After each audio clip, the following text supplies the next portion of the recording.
So what did you feel you did well there?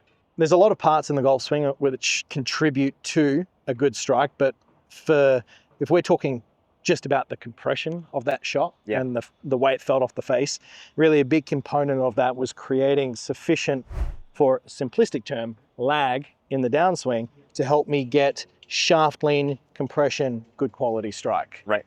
Now, there is, however, a huge population of golfers out there that creates a sense of fake lag, don't they? Yeah. And Mr. Hogan has a very, very distinct move of dragging that elbow into his body like this. Now, I would dare say the illustration of that was actually quite different from the real. Sure. In terms of where he actually got into this position. And that's actually caused golfers around the world to really struggle with their impact of just that thought of driving the elbow into the body, creating fake lag. So I want you to talk a little bit about that for me.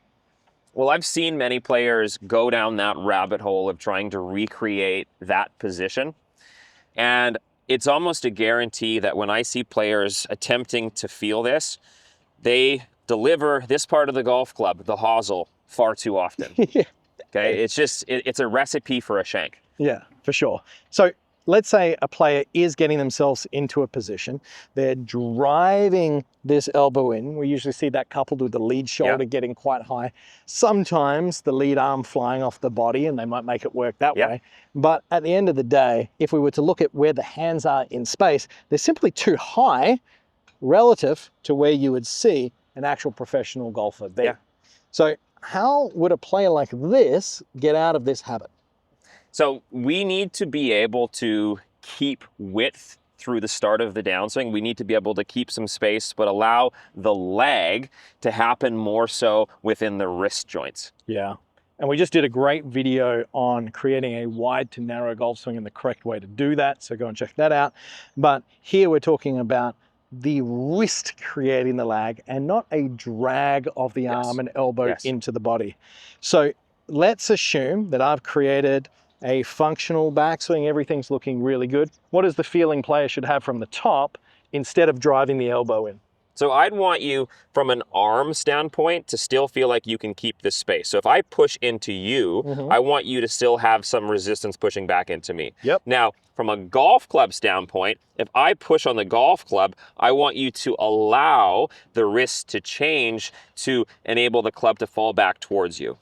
So we've established lag more so in terms of the wrist rather than all in the elbows. A quick heads up, if you want a free swing review, well, I'm currently giving away personalized feedback to every single golfer inside my online community. Players of all levels from around the globe upload their swings and I send them back custom video breakdowns showing them exactly what they need to work on next. Click the link in the description for 7 days of complete access, not only to the swing review, but also to every single one of my premium instructional videos, normally worth hundreds of dollars. Go ahead and check it out, and I can't wait to help you improve your game. And even if you were to just do this with your right hand only, I think this is a great way to get this sensation.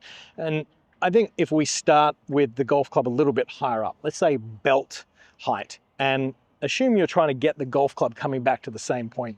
If you were to drag your elbow in, it wouldn't feel very athletic whatsoever. No, not at all. And that downswing component of the golf swing is done in like 0.25 of a second. So if you think you're that intuitive and smart to get the elbow in and then match up a release, you're better than Riggs, myself, and probably every other golfer on the planet, right? So what we want to do is it wants to be a natural reaction. That's what we're saying here. And if I'm just making some little swings back at hip height, you'll find a lot of that done with your backhand only is going to come from that transition of simply just letting the weight of the golf club head dictate the lag movement. It's not by dragging the elbow in. So if I get back into my setup, Riggs, any other feeling or drill that you would give players besides keeping that width in transition? The only thing I would tell you is just let this tension that you've maybe stored up into the backswing, let that soften up as you start your shift, your movement towards the target. Yeah, perfect. And we just talk about this so much of how that creates an effortless whipping at the moment of impact. And when you think about a towel, right? The tip of a towel, that can't get tense. So Correct. it's been nice Yep. and soft back here, but at the moment of impact, Yes. there is a lot of force going into that whip. So if I think about a similar feeling here as I'm still maintaining that width, well, I'm never really thinking about driving my elbow into my body Exactly. at all. Yeah. All right, let's go ahead. Let's clip one down there. Let's see how it comes out with this new feeling. Beautiful. So a lot of when it comes to starting this downswing is an effect to setting up the backswing correctly. We don't want to manipulate it and drag that elbow in. That is a misconception. Work on creating good width, good structure, let those wrists soften, and that can help you with your ball striking.